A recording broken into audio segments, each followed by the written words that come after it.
Hey guys, Sharpend here, and in this video we're going to be making a cinematic synthwave lead in Pigments. It sounds something like this.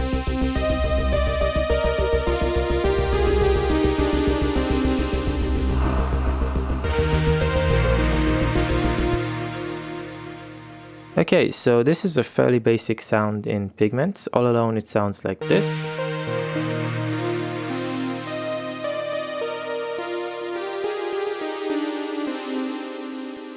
And it is built on an analog engine and on a sample engine.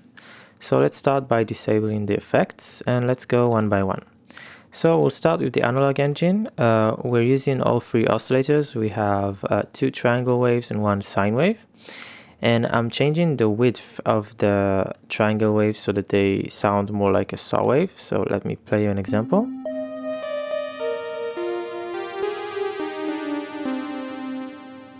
And I'm also adding slight detuning, so this one is being detuned by minus 0.1 semitones, and this is being detuned by plus 0.1 semitones, and together they sound like this.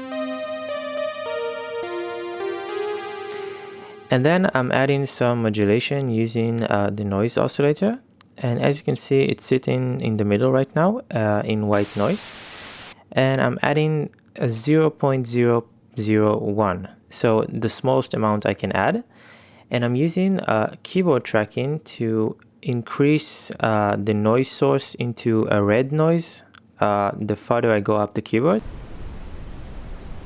So that means that I'm going to get a different sound as I go up the keyboard, so I'm going to increase the amount so you can hear it better. And I'm going to play a very low note,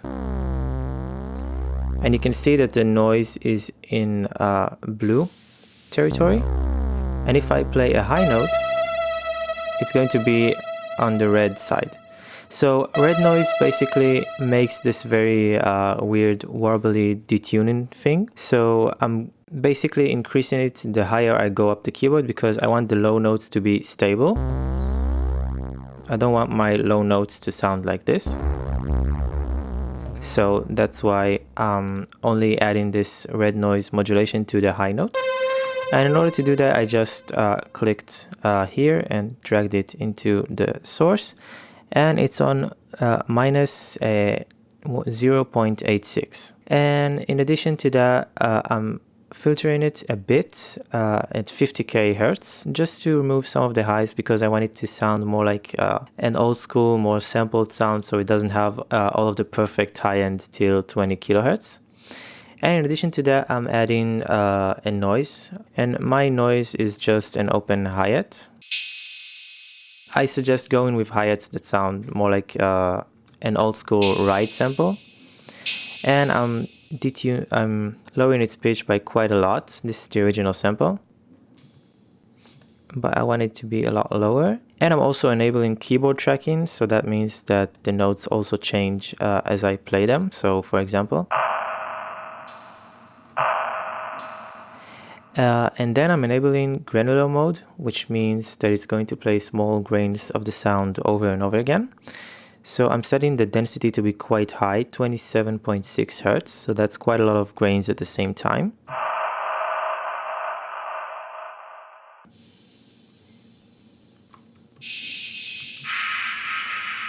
And it adds a very nice texture to our original sound. Let's hear them together.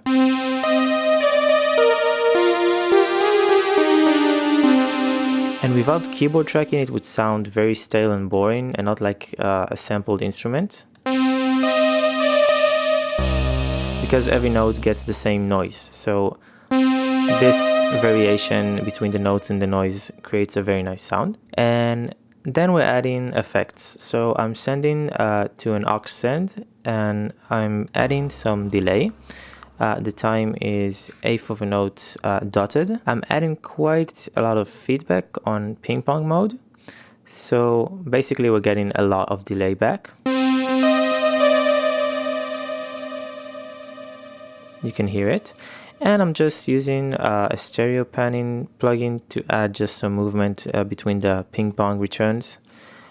So basically this makes the sound a lot wider, and thanks to the feedback that is fairly high and at the time that is fairly low, it creates sort of like a weird reverb effect, sort of like a mesh between a reverb and a delay together.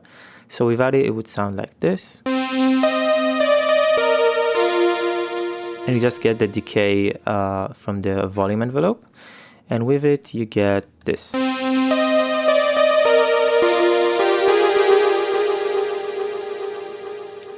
So this is a lot wider, and also it sounds a lot more natural and less dry.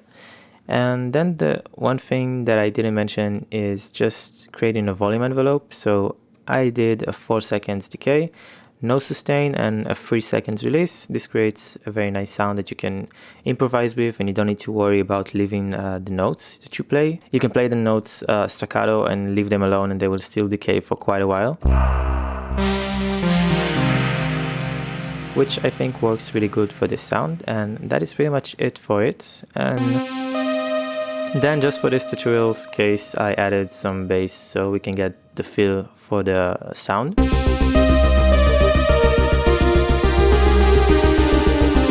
But I think generally this is a very good sound for like cyberpunk things and very synthwavy cinematic moments or old school cinematic moments because of the warble that the noise adds to the sound. And yeah, that's pretty much it. For more content, make sure to follow me on Twitter and Instagram as well, and check out my playlists on the channel for other tutorials, track breakdowns, and my music as well.